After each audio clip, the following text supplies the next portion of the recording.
अस्सलाम वालेकुम। आपने अक्सर देखा होगा कि कुछ लोग जो ब्रेसेस लगवाते हैं उनके दांत 2 या 4 दांत निकाल दिए जाते हैं। डेंटिस्ट जो हैं उनके दांत निकाल देते हैं।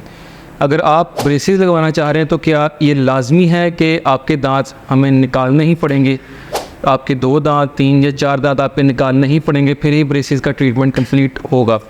ये डिपेंड करता है केस टू केस पे। कुछ ऐसे केसेस होते हैं जिसमें हमें दांत नहीं निकालने पड़ते और कुछ केसेस होते हैं जिनमें हमें दांत वो निकालने पड़ जाते हैं। ट्रीटमेंट के अंदर दांत जो निकालने पड़ते हैं उसकी बेसिक जो वजह है वो ये है कि मोस्टली जो हमारे पाकिस्तान के अंदर जो इस एरिया में जो ज़्यादातर लोगों को ज़्यादा मसला होता है वो 50-60% ऑफ द केसेस इस तरह के आते हैं कि जो कहते हैं कि डॉक्टर साहब हमारे दांत थोड़े ऊंचे हैं, या वो पेशेंट आके कहते हैं कि हमारे दांत बाहर को ज़्यादा लग रहे हैं, हमें होंठ उनका लग रहा है कि थोड़ा ऊपर को है। तो उसकी वजह ये होती है कि जो ऊपर वाला जो जबड़ा होता है, जो ऊपर वाला जॉ होता है जिसको मैक्सिला कहते हैं, वो समटाइम्स जो होता है वो थोड़ा या तो वो उसकी हड्डी थोड़ी बाहर को होती है या फिर दांत का एंगल इस तरह का होता है कि दांत जो है वो मुंह के फ्रंट वाले दांत इस तरह की बजाय थोड़े ऐसे बाहर को हो जाते हैं।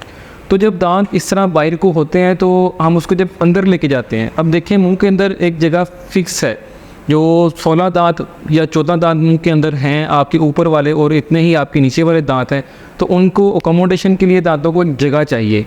तो और जब हम ये दांत जो बाहर को ज़्यादा होते हैं उसको हम अंदर को करना चाहते हैं या उसको पीछे को लेके जाना चाहते हैं तो हमें उसके लिए स्पेस की ज़रूरत होती है।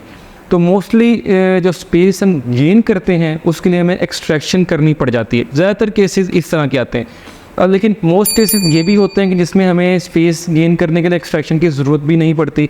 उसके लिए कुछ और प्रोसीजर्स होते हैं, या IPR कर लेते हैं, हम दांतों को थोड़ा छोटा कर देते हैं यानी कि, और या फिर हम दांत जो उसकी आर्च होती है यानी कि जो हड्डी होती है ऊपर वाली, हम थोड़ा को उसको खोल देते हैं। जब वो ऑटोमेटिकली हड्डी एक बाहर की तरफ उसकी विड्थ ज़्यादा होगी, हमें स्पेस गेन हो जाएगी। तो वो लेकिन उसके लिए भी एक डिफरेंट अप्रोच होती है, बहुत ज़्यादा ये मैसी सा प्रोसीजर होता है कि आपने स्पेस गेन करनी है तो हड्डी को थोड़ा एक्सपेंड करना पड़ेगा। लाजमी नहीं कि हम स्पेस गेन के लिए ही एक्सपेंड करते हैं। बाज़ का दांत पेशेंट के जो होते हैं वो सारे होते हैं कि नीचे वाले दांत थोड़े बाहर को होते हैं, अंदर वाले पिच के होते हैं वो अंदर को जा रहे होते हैं, तो इसलिए हम फिर इसको थोड़ा बाहर को खोल के हड्डी को एक्सपेंड करते हैं तो हमें स्पेस मिल जाती है, हम ऊपर वाले दांत भी पीछे को ले आते हैं। और बाज़ औक़ात अगर दांत बिल्कुल सही भी हो, मुँह बाहर को भी दांत ना निकले हो, दांत यानी कि ऊंचे भी ना लग रहे हो, पेशेंट के दांत बहुत टेढ़े होते हैं, आगे पीछे दांत आए होते हैं सामने से, उसे हम क्राउडिंग कह देते हैं। जब क्राउडिंग का भी केस आ जाता है तो उसके लिए भी हमें ज़ाहिर बात है दांत जो टेढ़ा आ गया दांत, उसकी वजह है टेढ़े आने की, क्योंकि उसको उतनी स्पेस नहीं मिली उस जगह पे आने के लिए, तो इसलिए वो उसने दांत ने तो आना ही था, तो वो थोड़ा बहुत अपने आप को एडजस्ट करने के लिए या आगे निकल आया मुंह के या वो पीछे चला गया। तो इसको एडजस्ट करने के लिए फिर हमें स्पेस की ज़रूरत है। वो स्पेस मुँह में यही होती है कि हम दांत 2 निकाल देते हैं यहाँ से, एक राइट साइड से एक लेफ़्ट साइड से।